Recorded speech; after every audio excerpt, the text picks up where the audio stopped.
Just put the secondaries in the bag, bro. You can date when you're post-economic. Just one more funding round and you can take time out of your 996 to feel the touch of a woman. That's right, ladies and gentlemen. We need to address the founder loneliness crisis. Who needs to learn how to socialize when you could be building B2B SaaS? Who needs home decor when you could be in the office until 4 a.m.? Who needs parties when you could be building agentic workflows? And who really needs a partner as we fast approach the goon tech singularity?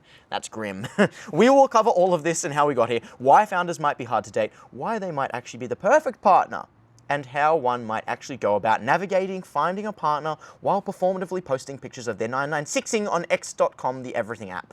This is the kind of analysis that you'll get from us, the members of technical staff. So, Valentina, how do we save the founders of SF from a life of eternal loneliness? Is there a cure at all? You know, I think that they deserve love. Oh, yeah? Founders deserve love, yeah. Post-product market fit only. No, Oh, yeah. There's some truth to that. Yeah. I mean, I feel like dating a founder type is, there's dating in all sorts of cities. You have New York City, you have Miami, you have like SF. Like dating in big cities has like a very particular vibe to it depending on like where you're at. Yeah. I feel like in SF, you like throw a rock and you're either dating a VC or like a founder or like, you know, someone who's been at Apple for like 8 years. Oh, yep. So I think the goods are odd and the odds are good. The odds are good. Yeah. The goods are the odds are good. The goods are odd. So I actually say this for females. I know we're sort of like we're already getting slightly off topic. We're just going into dating generally. That's true. But you know what? We just say what the people want to hear, and that is they want to hear dating takes from a man in San Francisco.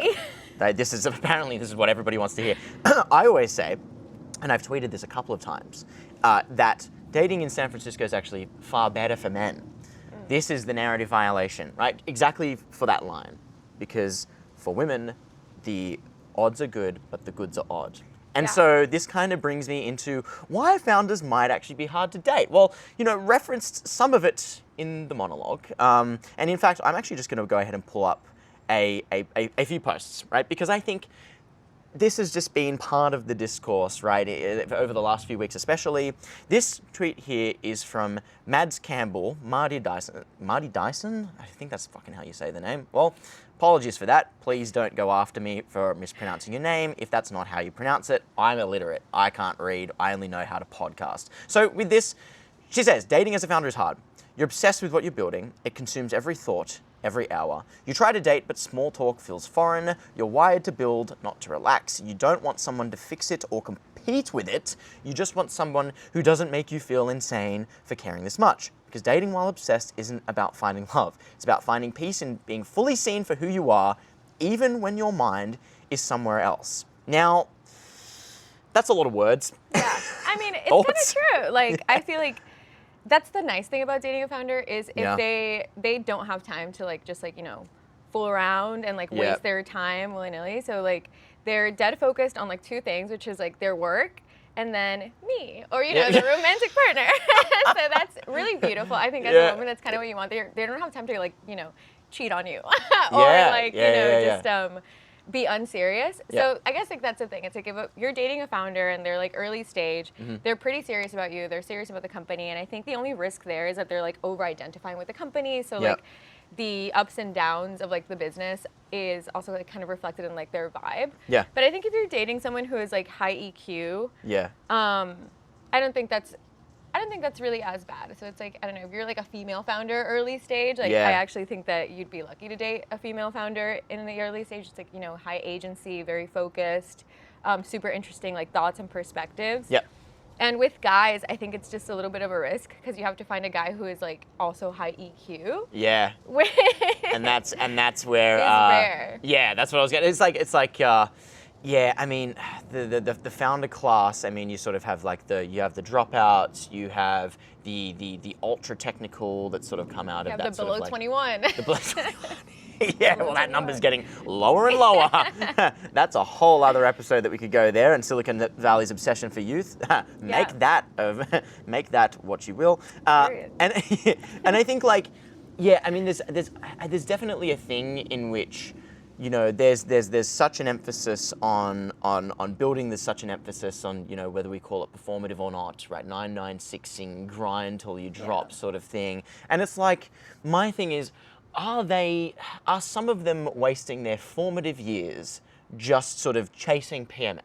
Right, and I say, you know, obviously that's a very, very cynical way to put it. I mean, you know, there's many positives in grinding when you are young, but it's like, you know, it sort of brings me to I can't.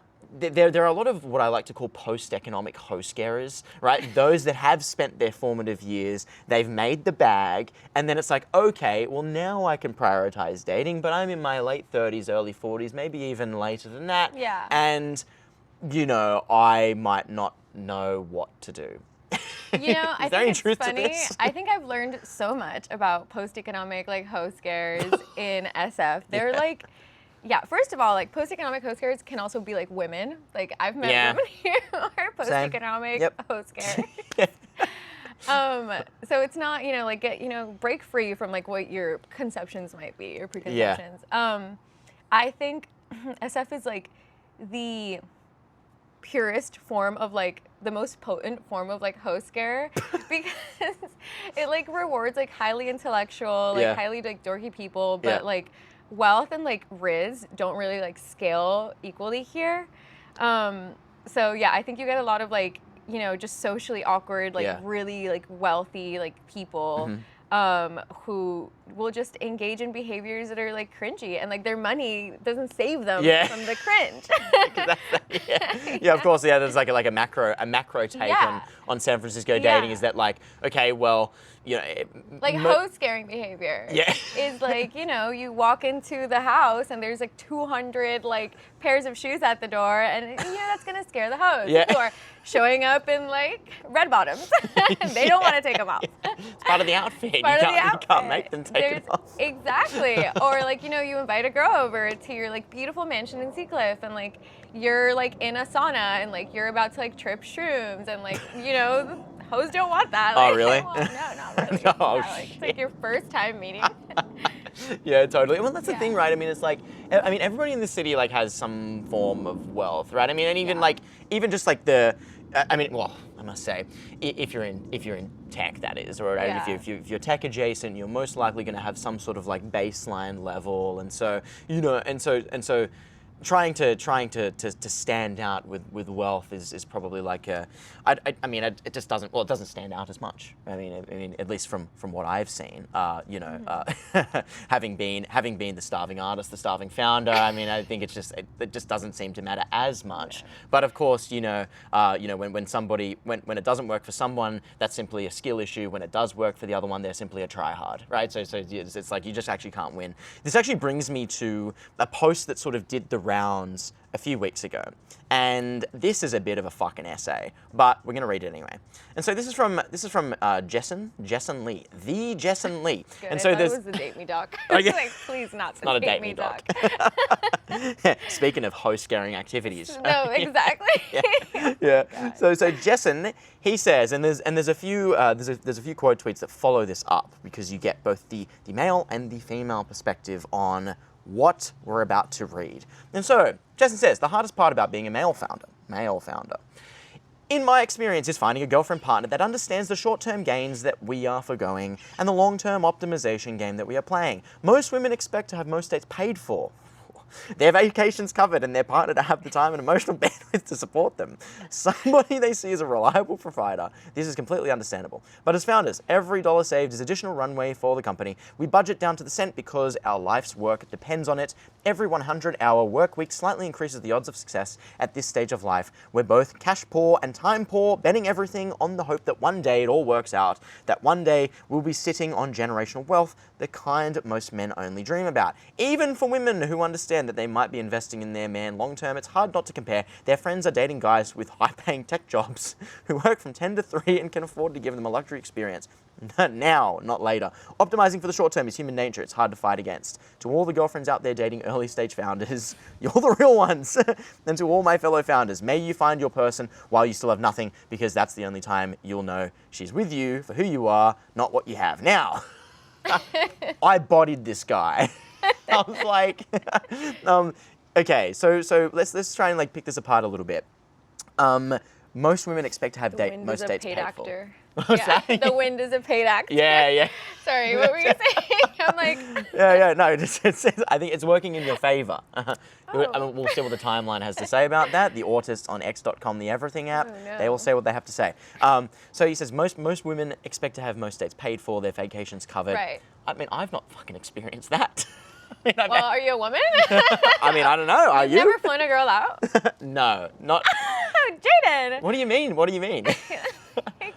like you've never, maybe a girlfriend, but like I think there's a spectrum of like the kinds of girls that you fly out. Like yes. There's like, I think that especially men on X.com, the Everything app, they have this idea that like flying a girl out is like, you've never met her. She is like a rent-a-girlfriend from like the other side of the world.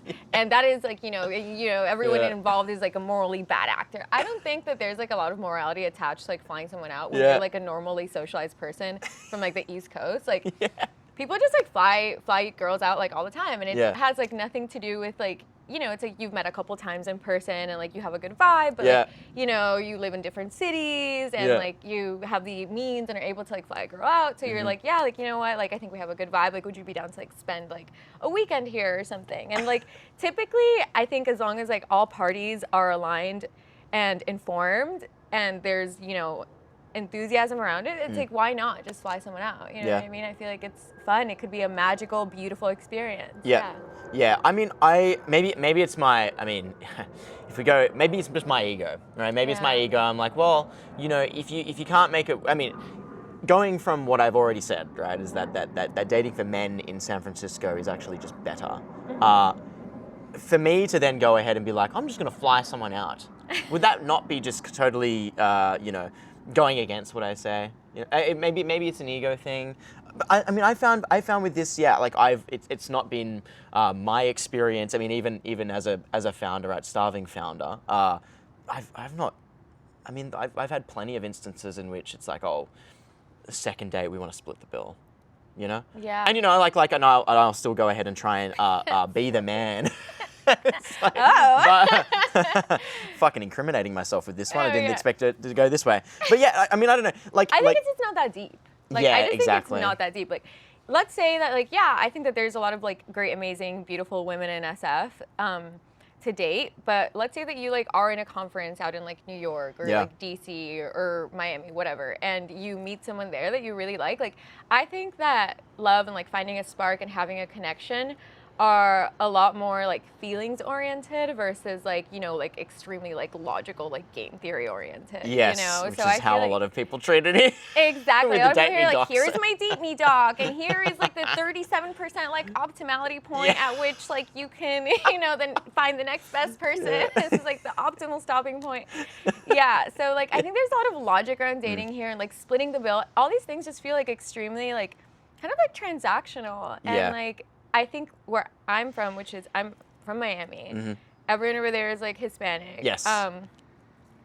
Grew up in the East Coast, like went to school in Philly and like lived in New York. Like everyone in the East Coast is like they're more like romantic kind of around like things like romance. Yep. So it's less about like, you see getting to treat your friends to something as like an opportunity and a privilege. Yeah. Like you get to treat this beautiful woman. Yep. To this like meal or to this trip. Yeah. It's like you have like you take pride in that. I think it's less about like the ego thing is backwards over there where it's like you're wow, I get to do this. Like I'm that guy. Yep. Over here it's like, oh my God, like the pluses and minuses and like what am I, and like I don't think it's that deep at all. Like even my friends, like it's like it doesn't like I'll get you, get me next time. Like it's just very like different in that sense, I think. Yes. Yeah, he's very much like he is either like mathematical science or it's go with the flow. Exactly. Right? Definitely like I've experienced going with the flow. I mean, again, even as a poor starving founder and now basically a glorified unemployed person. Is it easy dating a podcaster? I don't know. Is it hard dating a podcaster? I don't know. I've not felt the touch of a woman in 8 years. It's like, it's not. I need to ask. Jaden's like, I don't know. Jaden's husband. No. We'll see. I mean, I don't know. I started this podcast to try and find a wife. So, I mean, we're sort of dipping into uncharted territory. I wanted to bring this back around because there's sort of like this tweet thread attached to the big essay that we be fucking red. And so here's a female perspective, bringing this back around to founder dating. She says, being a founder and dating a founder has been the greatest consequence of my life, honestly. He knows exactly what I'm going through and has empathy for me in ways I'd never experienced and pushes me beyond my limits. 14-hour days are easy when you have a mirror. Insane advice. If you're dating a founder, pivot to also being a founder. I mean, that seems like largely non-controversial. I have opinions about this. Okay. So I think that like Go off, queen. I think that like dating a founder, first of all, it depends on like the stage. So Yeah. like this particular situation is around like dating like an early stage like founder, like pre-product market fit. Yep. I think that I honestly, and I've done it, because I have lived here for 3 years. Yeah. I think that if you're dating a founder to like proxy the feeling of like ambition Yep. and like high risk taking and like interesting, like, you know, if you're like dating a founder to like proxy all those things, like being high agency and high ambition, then maybe, yeah, you should just become a founder yourself. Like, if you're dating anybody, you have to like see them, I think, for who they are as a person first. So like, I just don't recommend dating someone who is like in survival mode and like kind of like going through it unless you like absolutely love them. Like if you met them and you're like, I can't live without this person, like no matter what, I will try to make it work. Like they are for me. Then I would say, you know, go for it. Like follow your heart and like make it work with that early stage founder. Like everyone deserves love. But as a proxy even for pre-PMF motherfuckers. Yeah, exactly. Like, you know, I think that sometimes like it's just a situation life puts you in. Like even myself. The good thing about SF, you know, YC, whatever the fuck, you know, like these are all VC backed, you know, pre-PMF VC backed founders, right? So it's like they might not even have a product yet, but they're still going to pay themselves $120K a year. Hey, pretty good for basically every city on Earth. Well, except for maybe SF New York, but you know, it still gets them somewhere, right? They can afford the, you know, the $150 dinner bill every now and then. Every now and then. And you know, I think it's good to be like understanding and like flexible. It just like depends on like, you know, your standards and like where you want to be, who you want to be with. Totally. Yeah. So I'm going through like this is the thing, there's just like so many different takes. Let's go to one here by Dating by Blaine. Are you kidding me? I fucking picked out like an actual dating account. That's not supposed to happen. I thought this one was kind of funny. She says, money doesn't always make dating easier. Spoke with a 41-year-old retired tech founder whose last relationship ended after 6 months because his girlfriend started begging him to pay her a salary so that she could quit her job and be his full-time girlfriend. Now, this is sort of like post-economic host scaring, but in reverse. It's like, I'm also kind of cynical with these kinds of stories because it's like, how do you not see something like that coming? You know, especially like if you are post-economic, like, I don't know. I mean, it's hard. I can't even relate. I mean, I've not been post-economic yet, ladies. The podcast not yet. is getting you there. So surely. Thank you to my sponsors. I mean, speaking of sponsors, thank you to Trufflepig.ai. They're actually hiring right now, making spreadsheets easy. Go ahead and check out Trufflepig.ai. If you're a talented engineer, go ahead and please hit them up. Hit me up. They'll sort you out. Don't hit me up. She's taken by the job market. And so, okay, yes, thank you, Trufflepig.ai. Speaking of post-economic, bringing in, talking the book. But yeah, I mean, like, I don't know, I feel like with these sorts of things, I would just hope that people are able to filter a bit sooner than that. Let's just go with one more here before we go ahead and wrap this up. This is sort of like chaos mode, you know, dating episode. We want to go to a post from AGM Antonio Garcia Martinez. He says, PSA, post-economic startup founders may not be the best life gurus for most people. Wow. News to me. It's like what we were just I fucking read our minds. Yeah. So there you go. I mean, I think, it absolutely selects for a certain kind of person, especially like even those that end up hanging around in SF. I mean, it's such a young city, right? So not to say that you can't grow old in a city like San Francisco, but if you're going to be going to like, you know, YC adjacent events or, I don't know, I mean, the events that we go to, I mean, it's sort of like, the nice certainly a thing particular age range. About SF is that I feel like it sorts, like, if you're like highly social, it'll put you in like the right groups, like pretty fast. Yeah. So you actually get to know the same 100 to 200 people here, like pretty quickly. Yes. And I actually think that does facilitate like some sort of like matchmaking. I feel like it becomes like pretty easy to do here. But Yeah, anyway, going back to founder dating. Yeah.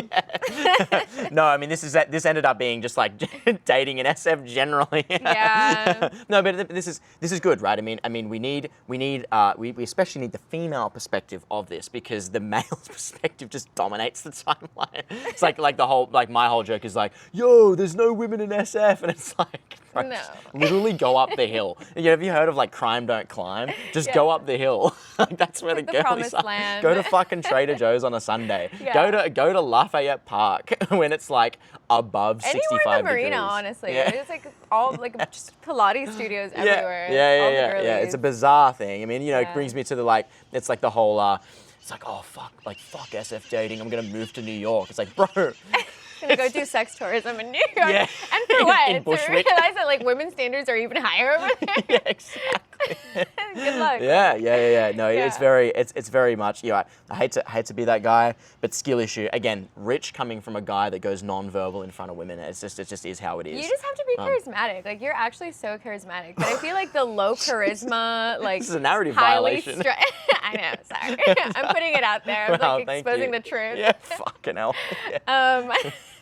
Yeah, no, but I feel like like low charisma, high stress, low product market. It's like double homicide. You know what I mean? Like double homicide. Just Like, you drive-bys can't. galore.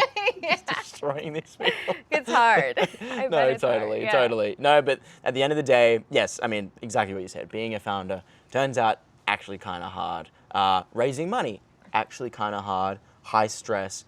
Add that on to dating within a city, right? I wouldn't even necessarily say it's like SF specific. I mean, city dating versus. I mean, I didn't grow up in a small town, and of course, I moved right after high school. So it's like, oh, here's my dating advice from when I was fucking 15. But like, I mean, even from. Yeah. Oh yeah, let's No, hear no, it. yeah. Yeah. And I mean, even from when I go back and visit, right? I mean, it's like a lot of my high school friends. It's like, okay, well, they've they're engaged with their high school sweetheart, already having children with high school sweetheart. Very, very different dynamic in the city. Blah blah blah.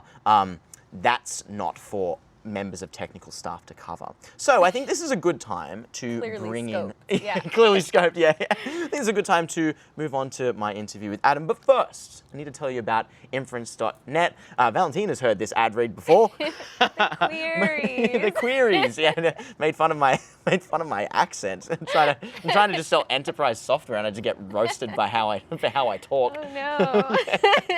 Inference.net, models as smart as God, but with better margins. If you are a fast-growing startup, or if you're not actually growing that fast anymore, you're just big, right? You do, say, anywhere between 10 to 50K plus in inference spend with the leading model providers, say OpenAI, Anthropic, Google Gemini, you should go ahead and get in touch with Inference.net. They can go ahead and train you a custom model for a fraction of the cost, 99% uptime, right? You don't have to run into any of these problems when it comes to dealing with customer service, when it comes to dealing with leading model provider downtime, rate limits, right? I mean, I've got a bunch of friend startups that are currently dealing with rate limits because they are growing so fast. You should go ahead and get in touch with Inference.net. They'll save you a lot of money. They'll save you a lot of headache. They'll save you a lot of downtime. Go ahead and get in touch with Inference.net. Get in touch with me. I can get you in touch with Inference.net. Go to Inference.net today. Okay, so I'm here with Adam Tazi. You might actually know him as Person of Swag on X.com,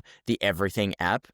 Legendary poster, great friend of mine. We've actually known each other for a few years now. And so naturally, the book of members of technical staff is just the homies. And so it's way nicer for me to simply just talk the book because it's homies, talk the homies book, talk the homies up. And I have him here today, right, as founder and CEO of Trufflepig.ai. That is Trufflepig.ai. They are hiring. Of course, we can talk a little bit more about this as the interview goes on, but naturally, we are going to meld this with the topic of dating a founder. So we can somehow meld hiring to dating a founder. Now, Adam is one of these great examples in which he is happily taken. He is a pre-seed startup founder that is happily taken. So, Adam, I guess my first question really is what do you think makes founders hard to date?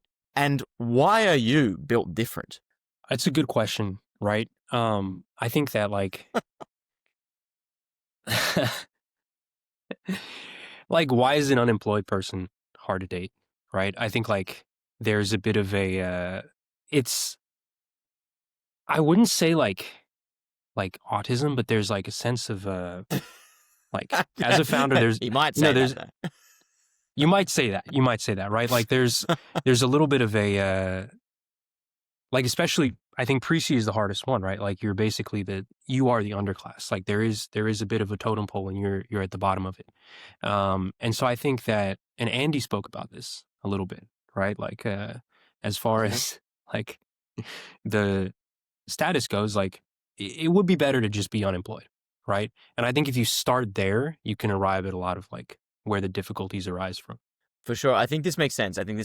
You know, I mean, I think like, yeah, I mean, being a pre-seed founder at the end of the day is kind of like glorified unemployment anyway, in that you have basically the same amount of resources. Unless you are VC backed, and of course maybe some of these VC backed pre-seed founders, I mean a lot of them in San Francisco, they're going to be paying themselves $120K a year, or maybe even more. I mean, I've definitely heard of founders paying themselves a lot more than just $120K a year. And so there comes some perks with that. Maybe they are willing to fork out the $150 or so on a nice meal every couple of weeks. Maybe there would be there is the expectation to always pick up the bill. And of course, you know, this might be not simply like a Latina versus everyone else dichotomy. It might be more of like an East Coast versus West Coast dichotomy. It might actually just be East Coast versus San Francisco. It might be everywhere versus San Francisco. In fact,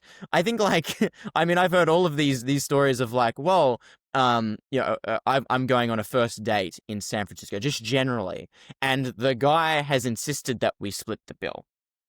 I think like the split the bill example is a really good one, right? Because you know, like it's that's like it's easy behavior to like chalk up to like, you know, like frugality and like I'm you know, I'm trying to save the runway, blah blah blah. But I think there's a little bit of a like virtue takes you a long way, and lack thereof will hinder you. And I think kind of like there's what makes SF work is there's a bit of like a culture of like I'm just gonna give, right? I'm just gonna help people without expectation. And I think like ironically, like the founders who are not splitting the bill with their Latina or otherwise ABG girlfriend, those are the ones that are not going to make it. And so while it is like a uniquely like SF pilled move, it's kind of like it's counter to how you do well, how you make it work, right?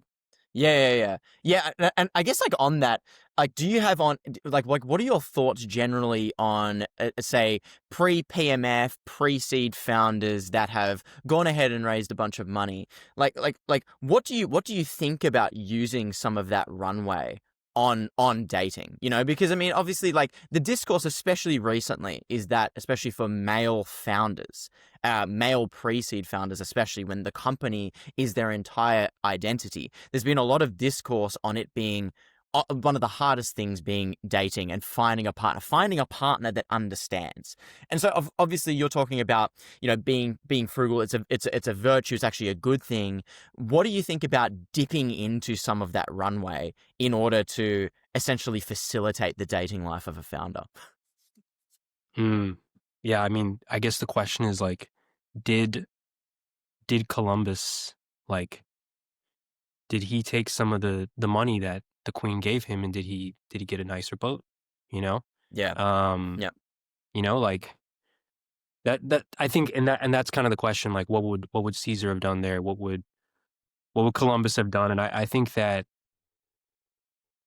the answer is maybe, right? Yeah. But yeah, totally. You know, I think it's to each their own. I think you see some like some crazy stuff in terms of you know, like just the company Waymo pick you up from work, etc. But you know, if you're going there anyways, you're going there anyways, right? Yeah, of course. I mean, of course, like if Genghis Khan were alive today, he would have used the runway to take Latinas out to dinner. Yeah. He would have put 100%. Dates on the company Brex card. He would have, you know, he would have put the whiskey sour on the company card. I think this is exactly right. I think to start sort of wrapping this up, you know, if you were to, like, do you have any particular sage advice for pre-seed, pre-PMF, pre-product, pre-team founders when it comes to dating? Again, you're the success story here, right? You and Trufflepig, right? Like the founder of Trufflepig being taken, that's a success story in my eyes. It's an incredible green flag. Would you have any piece of advice that you could give to others that might be seeking your success? Yeah. It's too late for you. I think that would be it. Take care of that pre-product, pre-team, pre-revenue, and pre-idea. But otherwise, the ship has sailed. You're cooked. I'm sorry. It's over. It's over. Yeah, I mean, Grok is quite literally Grok over. Was like Grok Imagine. I mean, Grok Imagine is sort of getting to a level in which it is very, very hard to distinguish what is real and what is not. And so, I mean, like we have Goon technology for a reason. And so, yeah, of course, if we were, I know I was asking you, but I'm going to give my answer now. Basically, like the Goon tech is there for a reason. Maybe they should go ahead and use it. It is over solutions for them. Yeah, there are other solutions for this. There you have it, folks. A particularly bright future ahead. I think I was mentioning we wanted to wrap up, and of course, obviously, like I need to include some talking of the book, and so for people. They're actually hiring. Adam, if you have any input at all that you would like to add, of course, we're going to branch this from dating a founder, Latinas, it being over for pre-seed founders when it comes to the dating market. If we can in any way bridge that to hiring, feel free to go ahead and do so. Yeah, I mean, I think it actually bridges quite nicely in that, like, part of the tragedy of, like, the pre-seed founder dating is that, like, a lot of the struggle and the downstream like neglect of those around you is largely self-inflicted, right? Like the idea of like performatively coding, like why are you doing that? You don't have a boss who's telling you to code at the bar or something like that. And I think that kind of there's a vicious cycle there that maybe is not so virtuous. And the alternative is kind of the dating as a founding engineer. And I think that one is one that is deeply virtuous, right? It's it's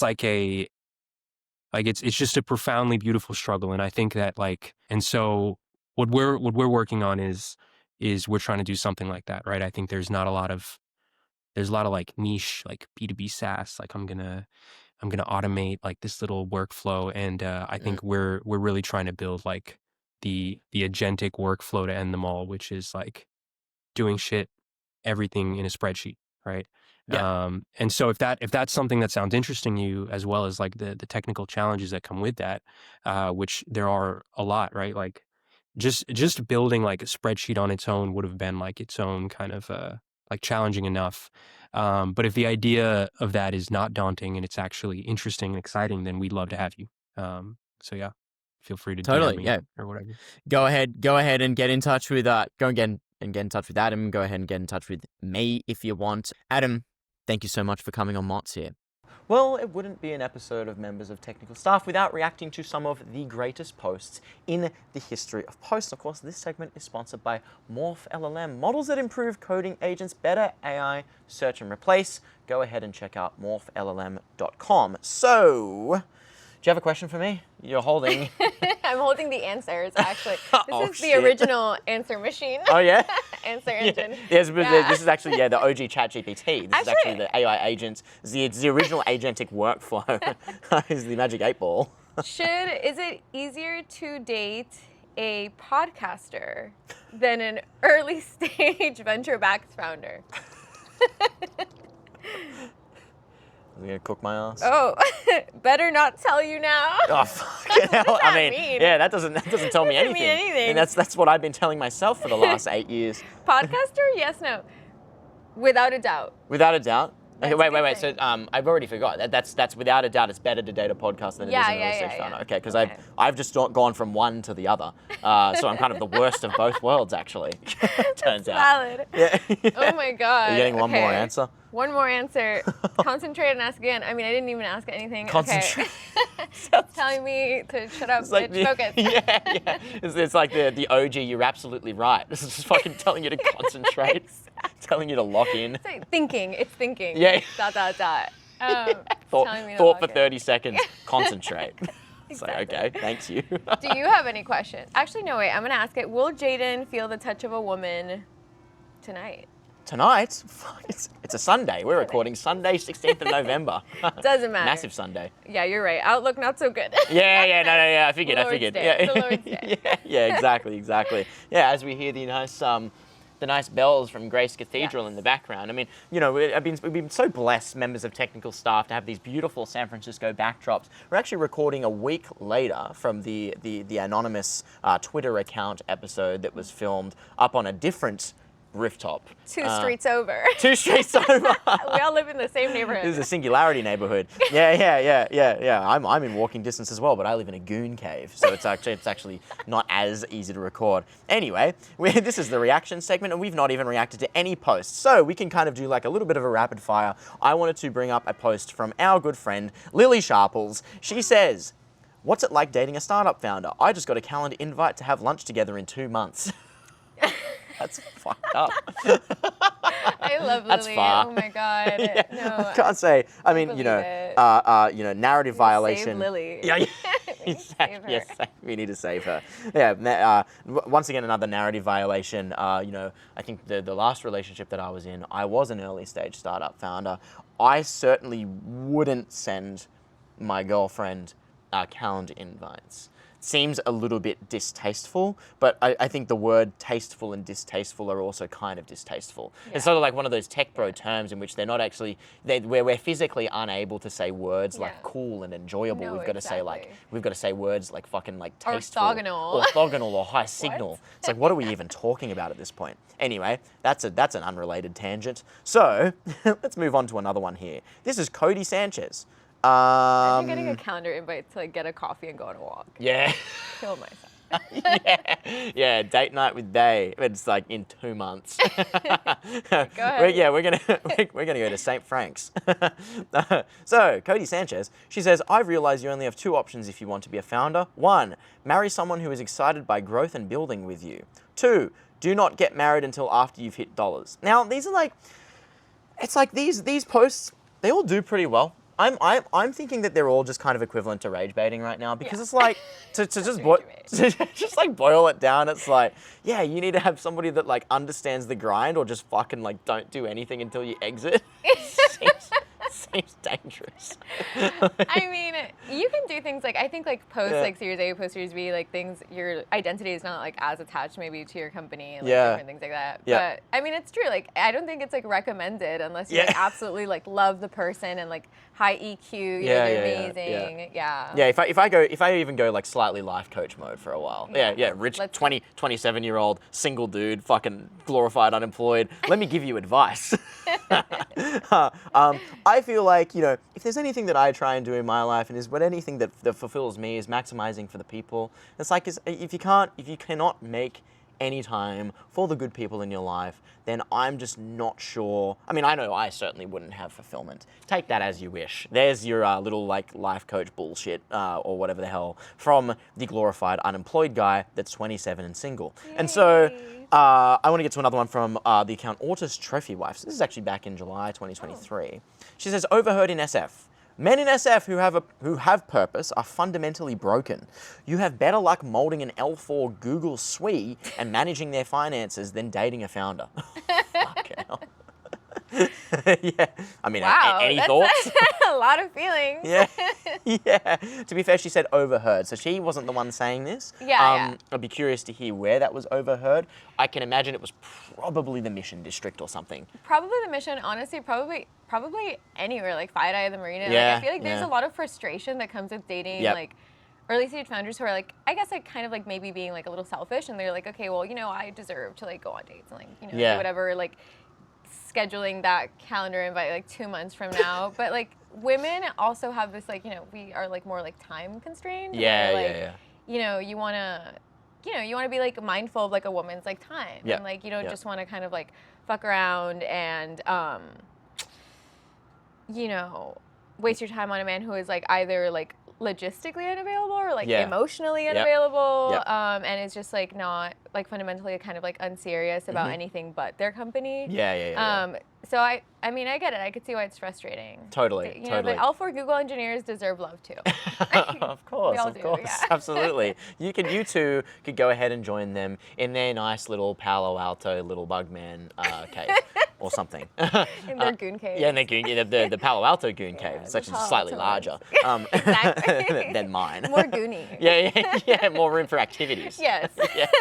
The forbidden activities. Yeah, well, I mean, what I've been learning about, especially over the course of this year, is like these, you know, when it comes to, to reference like women needing more time, I've been learning about stuff like the everything shower. Yes. The everything. Of course. I did that earlier today. Oh, really? In fact, Sunday. Sundays shower day. Sundays and everything shower day. Yeah. Interesting. Yeah, it's like that, or like like $400 a month worth of like Korean skincare. Like that's one of them that I've learned about. That's not even that bad. Oh yeah. Because you need the hair care too. Totally. You need the matching hair care, and like, oh my god, I learned about this thing called like body powder now. Oh yeah. Oh my god, yeah. It's like $100 for like a tub of like body powder that you just like put on after your moisturizer, after your everything shower. Yeah.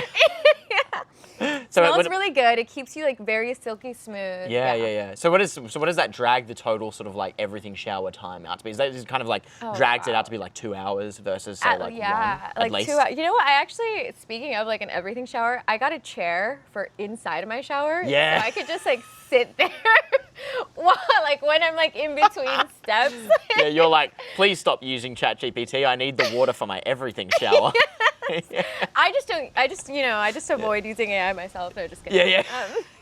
It's like carbon credits, right? It's like you're actually offsetting. It's like netting out. You know, you got to do like the positives and the negatives of everything in your life, really take account. But it's like when airlines offset their carbon emissions, you're offsetting your everything shower emissions, right? You're offsetting your everything shower water usage. Exactly. By not using as much. You know, on the weekends I'm like AI clean, so I can be everything shower clean. Yeah, exactly. That's so good. Who's building this? Who's building the startup to track this? Please, no, I don't want to quantify the self during my everything shower. Yeah, exactly. I need Salesforce to track my water expenditures. No, for real. Please, no. Okay.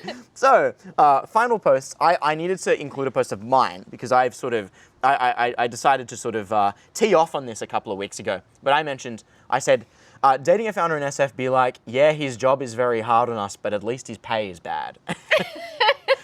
And so like really sort of bodying the early stage founders, unfortunately. Yeah. It's like, but as we've kind of discussed, right? It's like they can make it work, especially the VC-backed ones, right? The VC-backed ones I found, especially... Or the Nepo baby founders. Oh. No one talks about them enough. They deserve love too. Yeah, they do deserve love. The Nepo Why baby not? founders. Do they deserve love? Yeah. Ask the Magic 8 Ball. Ask the Magic 8 Ball. It says ask again later. Okay, yeah, fair. Not determined, yeah. It's undetermined. Yeah, you actually got rate limited by the... Yeah, I got rate... You have to call join. So we need Inference.net. Yeah, that's right. We need Inference.net for the fucking like AI-powered Magic 8 Ball. We need to join their Discord server and see if we can get help. Yeah, exactly. Absolute chaos, but it's perfect. It's perfect. And money isn't everything. Like you can as after we've talked about the $1,000 a month. Yeah, exactly. Money isn't everything. Yeah. You can go on you can make something really beautiful. Can. One of the best dates I've ever been on was actually like in an abandoned building. Oh shit! I know. Oh fuck! Get ideas, early stage founders. Holy shit! There you go. Abandoned building. It was at night. It was super like romantic and like spooky and like the right. I like things that are like exciting and thrilling and. It doesn't have to be a Michelin star dinner. Yeah. I mean, it can be, but... I would like it to be. Yeah. But it's okay if it's actually, not. I preferred that. Yeah, but it's okay. Like we can have fun. We can be creative. Yeah, we totally. Can, yeah, there's a lot to do. Yeah. I think so. If you want ideas for good, interesting dates that aren't super expensive, you can actually DM me. I will give you. Oh good ideas. yeah. Valentina's DMs are open. Her services are open. I just want the girlies to go on good, fun dates. Yeah. I think this is a noble pursuit, and I wish that for them too. I mean, I wish that for me. We'll see how that goes, especially after this episode. Speaking of hoe-scaring activities, is podcasting about dating. Oh my god! Not sure it actually gets much worse than that. On that note, this is a perfect time to wrap up. You've been listening to another chaotic episode of Members of Technical Staff. We'll see you again on the timeline real soon. See you guys. So I'm actually here in the Lighthouse HQ office, and so it's a great time and a great place for me to go ahead and tell you about Lighthouse. So, whether you're a founder, engineer, researcher, or startup leader, Lighthouse helps you secure US work visas in weeks, not months. From free evaluation to personal onboarding, streamlined preparation, and dedicated support, you're guided every step of the way. You can go ahead and use their proprietary software to go ahead and keep track of your particular visa application. And of course, they are hiring aggressively. If you're a talented engineer here in the Bay Area, you want to be a part of a fast-growing startup, a startup that is streamlining, acquiring some of the greatest talent from all parts of the world and bringing them here to the US, you can go ahead and get in touch with me. You can go ahead and get in touch with Lighthouse, get in touch with Min from Lighthouse, work at a fast-growing startup, doing Lord's work, right? Of course. So if you're a talented engineer, go ahead and get in touch with them. That is lighthousehq.com.